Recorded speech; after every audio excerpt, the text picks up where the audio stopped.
Good morning, you guys. So I am just getting my coffee together. I gotta get creamer. Hold on.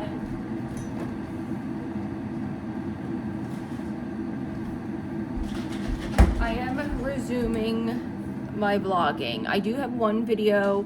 I'm so excited for, it's the first time I've ever done gel nails. I still have not had, I don't know if curing the nails with the regular nail glue helps, but I've had no nails pop off, and I've been doing hair, doing my daughter's friend's hair, washing, cleaning, putting tons of clothes away. I've been very active and my nails have not budged. So I'm so excited to share that with you. I'm going to try to edit that at some point today. It was a long weekend. We had homecoming parties. My husband and I went out to this new restaurant. It's not new, a new restaurant, but it was new to us. It was called, whoop, whoop, whoop. It was called Charlie Brown's. It's like a 40-minute drive from us, so I'm comfortable saying, because that could be literally anywhere, but it's called Charlie Brown's. I don't know if they're everywhere, but when you first walk in, it looks like an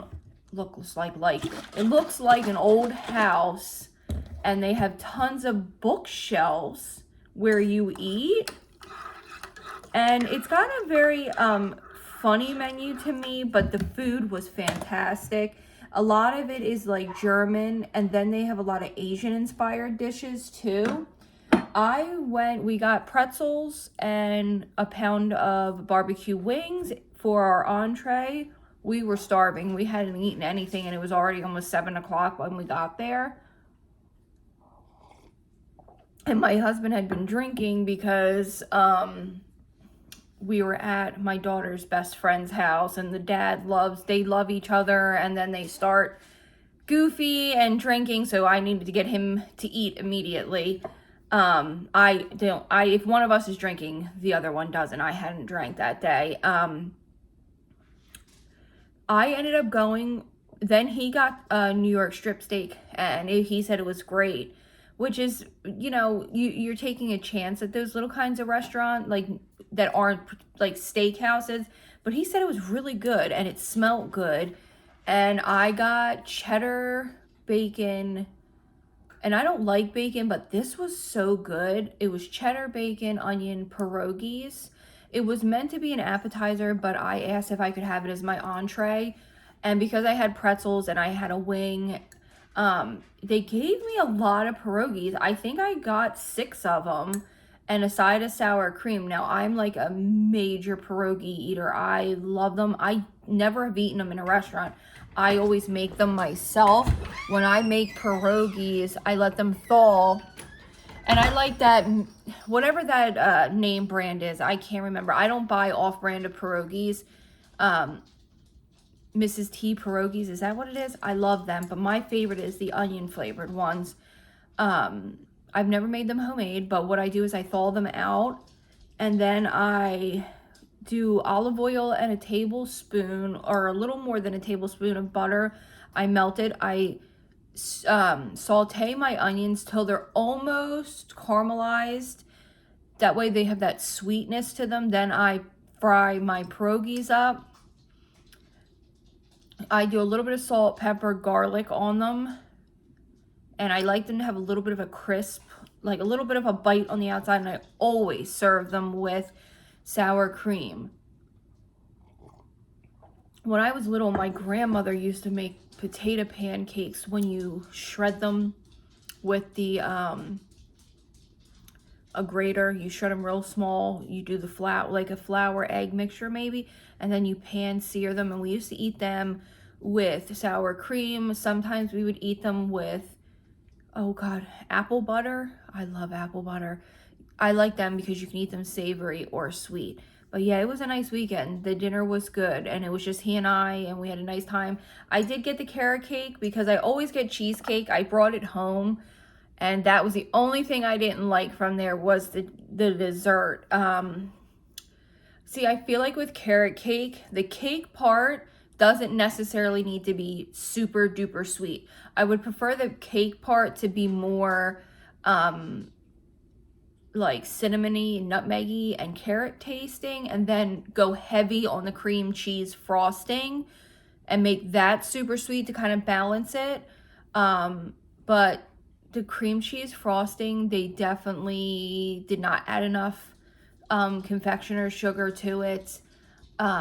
And it was like, it's almost like they forgot to add a stick of butter in, because you know when you're making cream cheese frosting, you still need a little bit of butter. It was so thick and it tasted like I was just eating cream cheese. And then the cake itself was not dry, believe it or not. It just wasn't, I feel like it's a very simplistic cake and pretty decently easy to make. I've made carrot cake in the past and carrot cake muffins and stuff. And it's a complicated recipe, but not really. I don't know. I just felt like it could have been done better.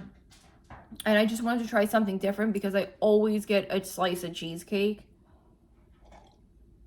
But the atmosphere alone was so cute. And the name of it, Charlie Brown's. It was a nice restaurant and we definitely will be going back. This weekend we were supposed to go to an adult Halloween party. I've been talking about it, but his best friend that was supposed to go with us, his best friend, his aunt passed away, and then they had a wedding, and he couldn't go to anything because they work together too, but they're on different jobs right now. But his job got messed up, so he's there for 7 days a week till November 3rd. So he doesn't even know if he's going to be able to make it to the party. So we're kind of like on the fence about it. We're not sure yet. And then my daughter says to me last night, do you mind if we cancel my party so she can go to somebody else's party? And I was like, I'm not sitting around next weekend. We're going to make plans because I already told my sisters they could come up. So maybe we'll just have my sisters up, order some pizzas, get some beer, and sit by the fire. I don't know. We're going to figure something out. But it is Monday morning, so today is the start of a new vlog. I wish I would have thought to vlog yesterday. My husband made another chicken roaster on the grill. It was fabulous. So today with the leftovers, I'll show you how I make my semi-homemade, super duper easy chicken pot pie. My cousin Catherine gave me this recipe over 10 years ago. My mother, before she passed away, like 5 years before that, had a horrific car accident, and we didn't know she was going to make it. My poor mother. And she gave me this chicken pot pie recipe because people were bringing us food and stuff like this. And it is an easy meal because you can prepare it and prep it and just give it to them and they can just stick it in the oven whenever they need it. It's so easy. So I will be showing you that. I'm going to just sit down, drink my coffee. The person I work for, his grandmother's getting a mammogram this morning and an ultrasound. So I'm going to go a little later in the day because I have to bring him. He's going to be in a Halloween parade. So I have to bring him a speaker for the Halloween parade. And then we'll do our basic cooking skills, laundry skills, things like that today. So, and I have to return shoes that I've been waiting to return. And I gotta get a little bit of Halloween candy, even though I've never, isn't this the saddest thing? I think I've done trunk or treats and everything at the churches with my grandmother. But I've never had a trick-or-treater in my whole life. It makes me sad. Also, last but not least, my grandmother's best friend does, I don't know if I've mentioned this, does Mary Kay.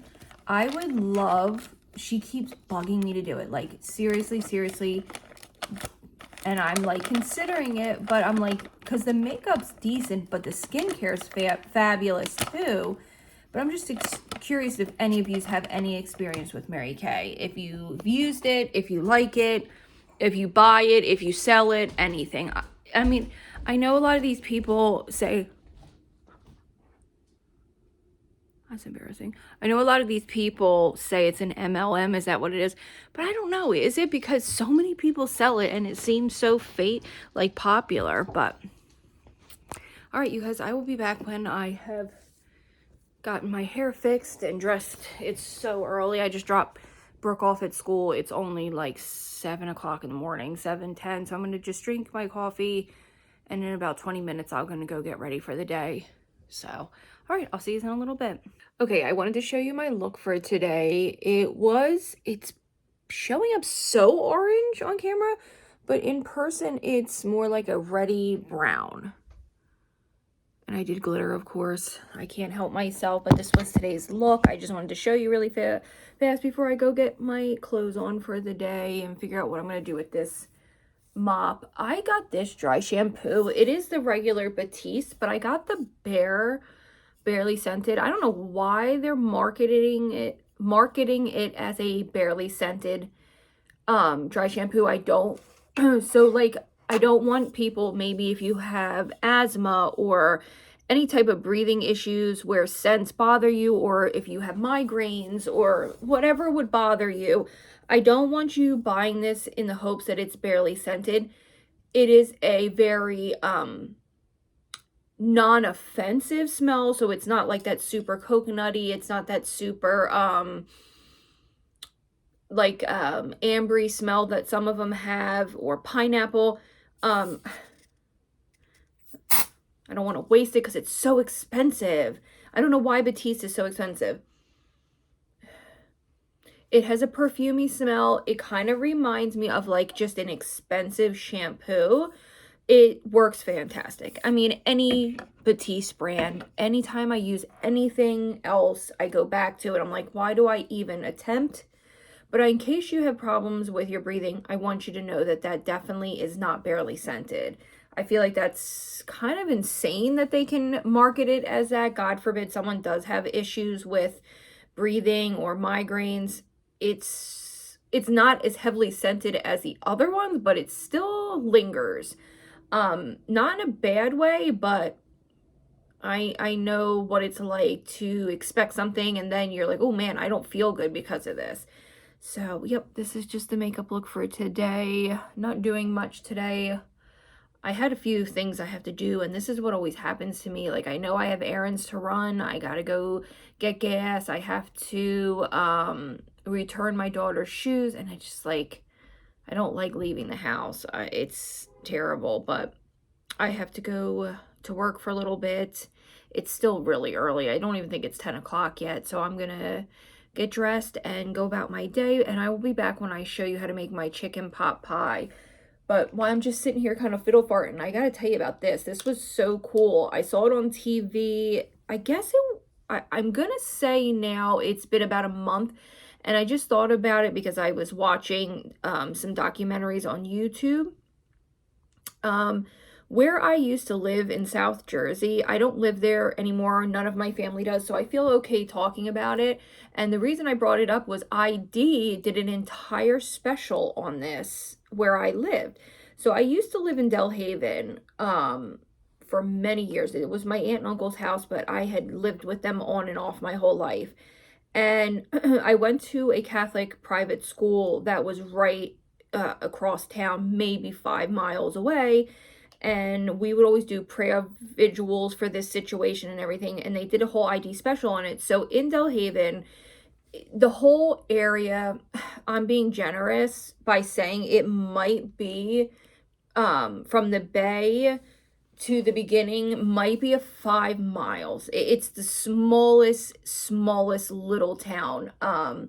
When I tell you it's small, there is the entire bay behind it, like in the back of the area. There's the whole bay. I mean, you could walk the whole thing in less than 30 minutes. It's so small. My aunt and uncle lived right around Park Avenue. And then there was a park that was maybe a quarter of a mile from their house. And then across from the park was another neighborhood.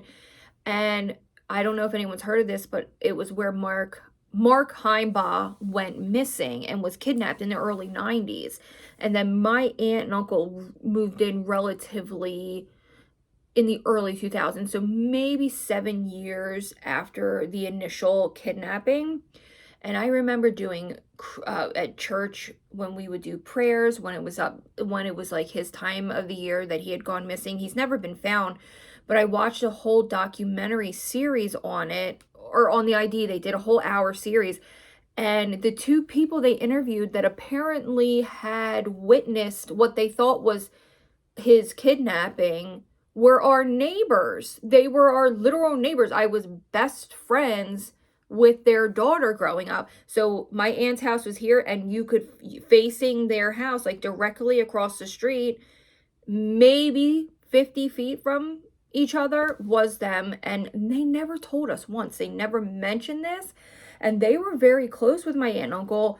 And I went to school with her, my best friend, and her two brothers. Like, we did everything together. We were very, very close, and I don't remember ever mentioning it. And then I haven't seen them in years.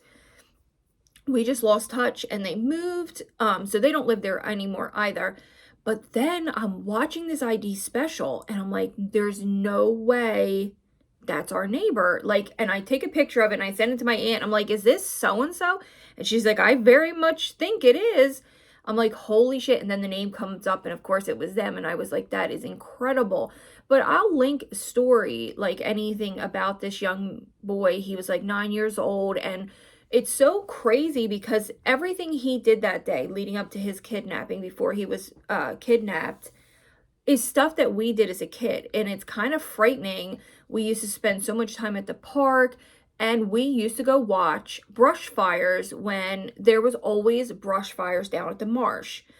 And it's so incredible. Like, I can tell when I drive to my grandparents' house, because I've lived north of them for now about 3 years.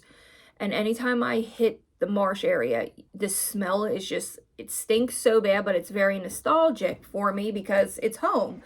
But right in the marshes, they always would catch fire. And even as us kids, we would walk down and watch them put the fires out. We would hang out at the bay.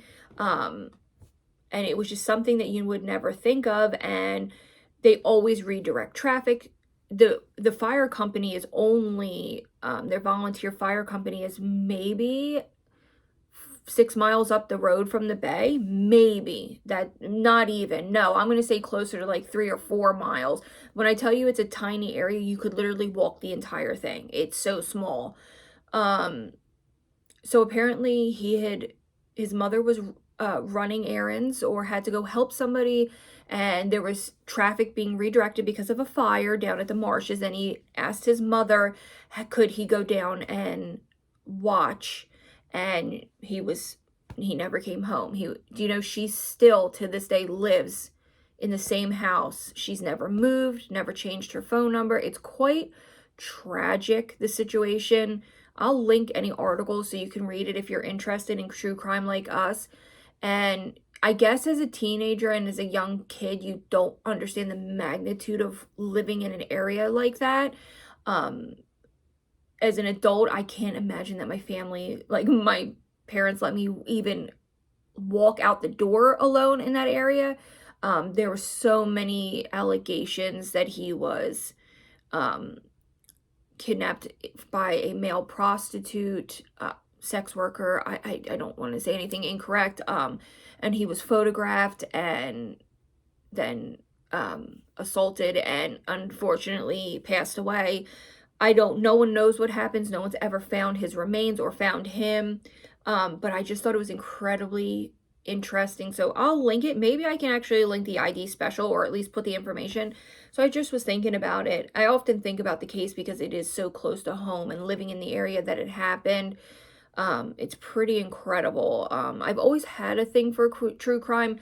I know it's a major thing now, but I used to watch it on, what the hell was the channel? I've always had ID because my husband's always paid for the specials on ID. Was it Oxygen? I don't remember, but needless to say, it was just really interesting to see, and very tragic and sad. And his mother's such a amazing person. I really, really, really hope that someone has answers for her someday, even if it is that he isn't alive anymore, which I don't see how it could be because it's been over 30 years. If you want to see some of the information, there are a lot of, in the documentary on ID, they did give a few suspects, which seems so like obvious, but it's a sad situation. He was a little redheaded boy, freckled. Apparently he has suffered from like was it defiance disorder, or he had some type of just like ADD or something like some type of learning disability, but certainly nothing that would have not brought him home. And they even interviewed like the police at the interview. I knew them because I went to school with some of their kids, or I just knew them from being in the community, because where I lived in South Jersey, the whole area isn't that big. It is a small town I'm from. It is a touristy town, so it's just sad. And by the time they realized he was missing, Philadelphia isn't far. I mean, it's from where I am, I'm 15 minutes from Philadelphia, but at the time where he was from South Jersey, Philly isn't but an hour away. And by the time the police would have realized it, the kid could have been anywhere. That's the scary thing. And I don't believe the Amber Alert came into effect until the 2000s, or Megan's Law came into the effect until the 2000s. I believe they were both based off of maybe the Megan's Law was the 90s. I don't know, some serious things had happened. Both were terrible crimes, but both, aren't in vain, because they both had some seriously amazing things. The only thing about Amber Alert that bothers me is that I don't understand why you need to wait until they can't just send an Amber Alert out for, there has to be a vehicle involved, or a scene kidnapping. I feel like if there should be an alert for any missing person, elderly, anything. I don't understand not a quicker response time, and why, if any underage child is missing, there isn't an immediate alert, because I feel like so many things could be faster pace or found quicker if it is alerted immediately to the media, to the people of the town. It's just sad. I don't know. I can remember my husband, and then I'll let you go. I gotta go get dressed.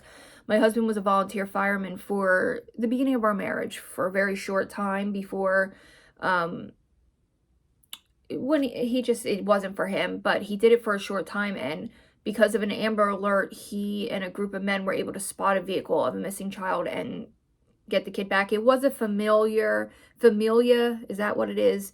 Like a parent who did it, but doesn't make it any less scary. So I'm gonna go dressed, and I will be back when it's time to make my chicken pot pie, but I will remember to see what I can find and any articles I can list off Facebook or anything for you, because every time the boy's anniversary comes around, there's a lot of people that are dedicated to keeping it, just keeping his case alive. And because it was a small town, and there was some other crimes, like serious crimes in the area, but nothing quite like that. I know of some, when you live in a small town like that,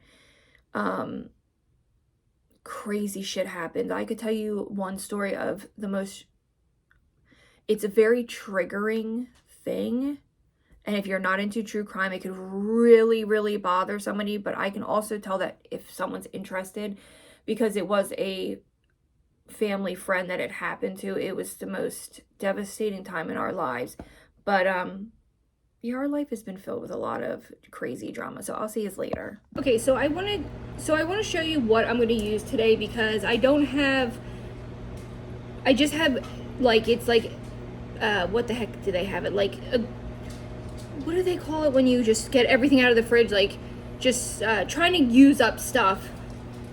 What is it called? I don't know. I can't think of it. When people like garbage can dinner or something. So I have about this much left. You can use any type of chicken, rotisserie, chicken breast. You can boil it. You can pan fry it. This has so much flavor, so I'm excited to use it. I'm just going to break it up a little more. I don't have carrots, so that's why you hear the microwave. I am steaming a couple baby carrots because I couldn't imagine not doing a chicken pot pie or a turkey pot pie without carrots. I have my Aldi pie crust. You guys have been out every 10 minutes. Go lay down. I have 2 cans of cream of chicken. I also need 1 packet of chicken gravy to help with flavoring. This is gonna be easy. Sometimes I do it a little more complicated, where I make my own like concoction of a gravy. I have a can of corn, a can of peas. Usually I do a can of carrots. You can add any veggie. The only veggie I don't like in this is lima beans and green beans. It gives it a different flavor that I'm just not a fan of. And if you like potato, if you have like say you had leftover baked potatoes, so everything in a pot pie, if you've never made one, which most people know how, you need everything cooked. So basically you're just heating it all up and letting all the flavors marry. I find the potato O'Brien, this comes with pepper, onion, and potato. I keep this in the house for so many things. You can literally just make it a hash and put your eggs in it. This is delicious, but this is so good in this chicken pot pie. This is all semi-homemade if you're in a pinch and you just need to get ingredients used up, because I'm trying to be so much more careful about being wasteful of food. Especially, you need your pie pan with the cost of food right now. I'm trying my hardest to use up, you don't need a bowl this big, this is just what I grabbed. Trying to use up all my ingredients. So I always keep, like, just in case meals, I always keep cream of chicken in the house, always keep a can of corn, cans of green beans, cans of peas, usually cans of carrots. And I noticed that I really like canned potato. It's just a sustainable thing. It's shelf stable for like 5 years. Yeah, these don't go bad for forever, and these are just things that you can do 1,000 different things with on a really, really tight budget.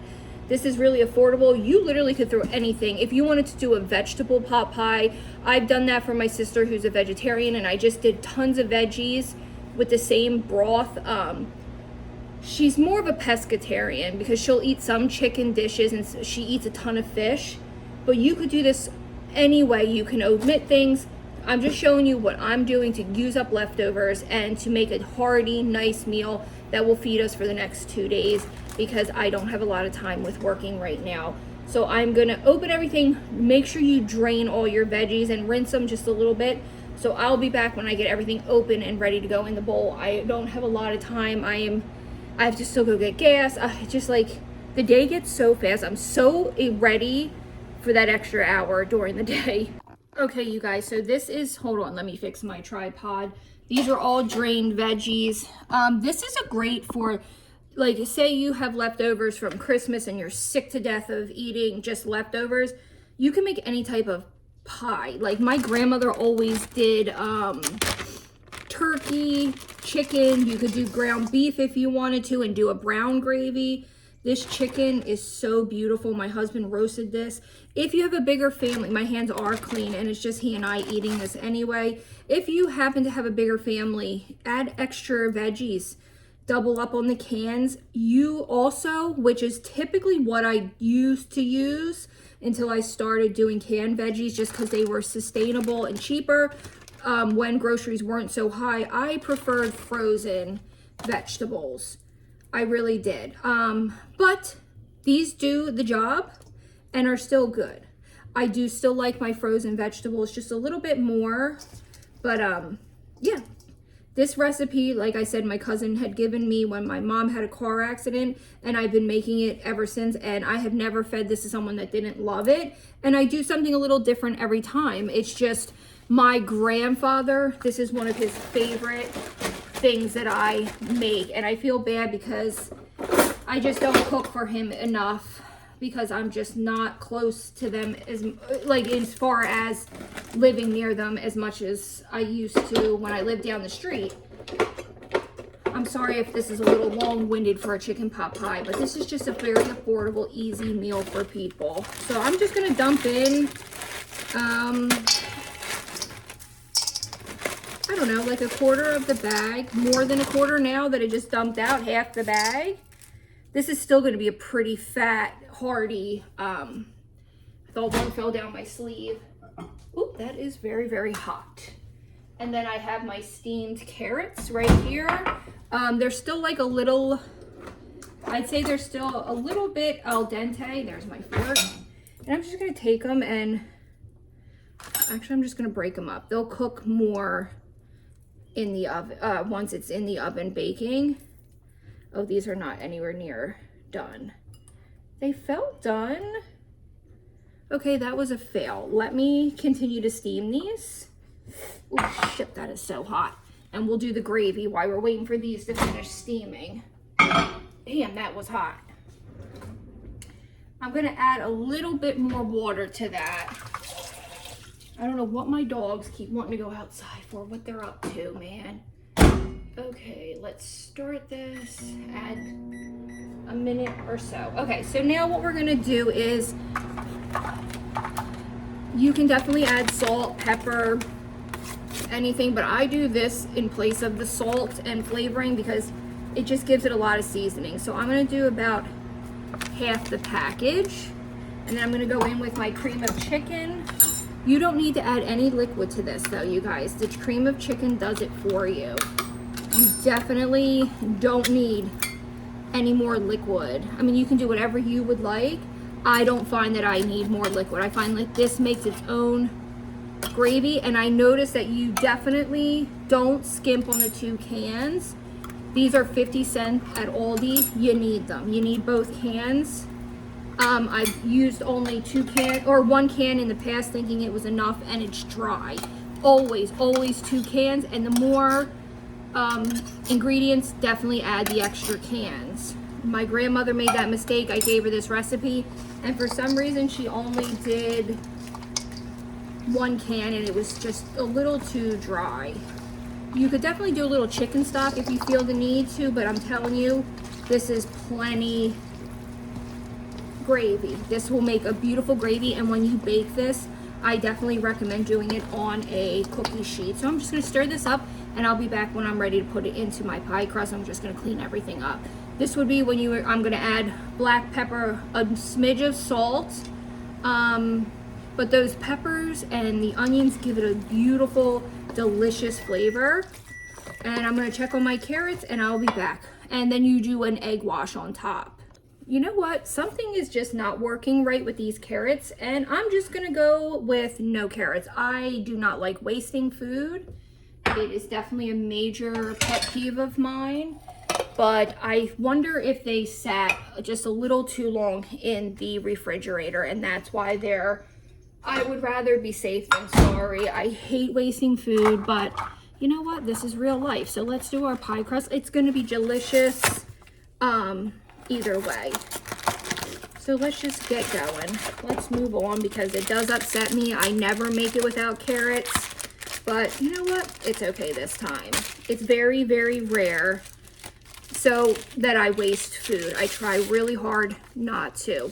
I used to be very, very wasteful, and I'm trying my best not to. Aldi has put this extra piece of paper, which it makes it so much more convenient. Look at that. That was beautiful. So beautiful. I've never had a meat pie. Like, I would almost assume it would taste like a shepherd's pie in pie crust. I'm not a huge fan of shepherd's pie. Because of my nails, it's poking holes. Someone's gonna have a freak out. So this is the beauty of homemade pies, that they don't have to be perfect. They literally are supposed to look homemade.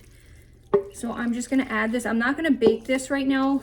I'm gonna wait a little closer to dinner time. It takes about an hour to an hour and like 10 minutes because remember, everything's cooked in here. So basically we're just cooking the pie crust. Look how beautiful that looks. I'm just gonna do a little bit of, I forgot to do black pepper. I'm just gonna do a little on top.